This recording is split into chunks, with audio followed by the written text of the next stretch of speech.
Even by the loosest of standards, this is not your average comedy venue. And most stand-up comics are willing, desperate, even, to perform anywhere that has a stage, a mic and an audience. Pictures of late comedy legend Gilda Radner performing sketches line the table at Gilda's Club Toronto. Renee Johnston, Toronto star, comedian Anna Gustafson is the host and organizer of the monthly comedy night at Gilda's Club for cancer patients and their families. Renee Johnston, Toronto star, Emily Bilton performs at a monthly comedy show for cancer patients and supporters at Gilda's Club. Stand-up doesn't just have to be a self-indulgent art form, she says. Renee Johnston, Toronto star, sure, there's the latter at these monthly shows at Gilda's Club, the esteemed resource center for those touched by cancer and named after Saturday Night Live pioneer Gilda Radner, who succumbed to the illness in 1989.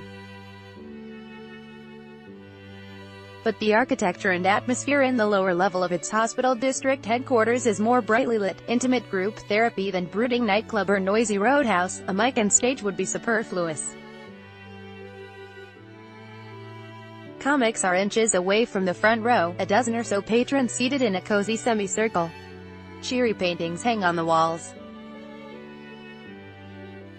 If the comic takes 2 steps backwards, they'll likely fall into one of the plush couches.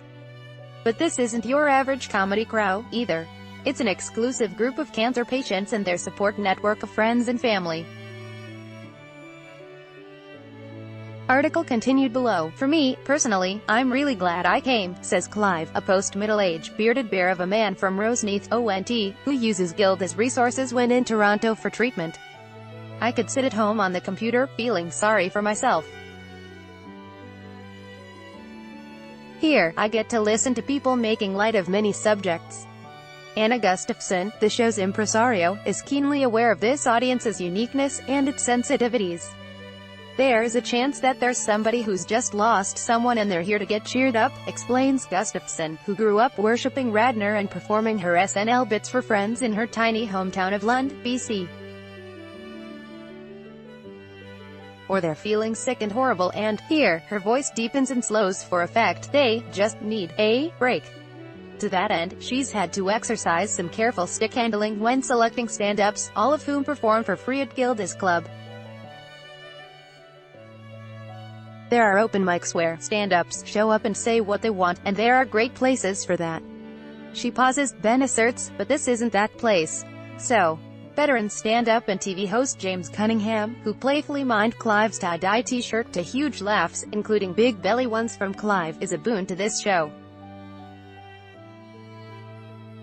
But some stand-ups will do their acts with complete disregard for the people in front of them, almost to the point that they want to battle, says Gustafson, who serves as MC, emphasizing that she's not necessarily looking for clean comics, just those not bent on poking the bear. Article continued below. Donnie Taylor, program and child and youth coordinator for Gilda's Club, isn't as concerned as Gustafson about what comics might blurt out, even if it's cancer-related, because Gilda made cancer more accessible, and would laugh about how ridiculous it is. Taylor says that because the center's raison d'etre is all about group therapy, you have to go with the flow. Everything we do is collaborative and open. I'm not too worried that a cancer patient needs to be coddled and is vulnerable. More than anything, they're here to just have a good time. Still, Gustafson, a veteran stand-up in her own right, is cautious when booking colleagues. I'm looking for comics who are aware, she says. That's a grown-up quality. And that's not about age and tenure.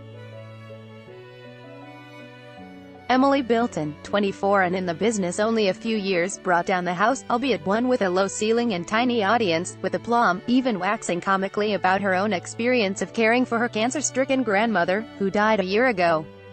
Her composed stage presence, she admits, was in stark contrast to how she really felt.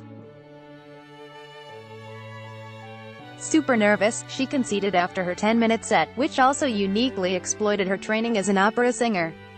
Definitely hyper-aware of reactions. But there was a calm and positive energy in the room. You could tell that they wanted to be there, and to hear what you had to say. Stand-up doesn't just have to be a self-indulgent art form. It can be something that brings people together and that heals. Bilton philosophizes, before adding, or, if not heal, it allows a moment of enjoying the moment. Donna, who's attended 2 Gilda shows, agrees. I mean, what better escapism is there than laughter? Gilda's Club features monthly stand-up shows for its clients. Info at gildasclubtoronto.org. Denise Grignon is a professional stand-up comic who, in researching this piece, was part of the June show's lineup. Correction, July 16, 2018. This article was updated from a previous version to correct the title of Donnie Taylor.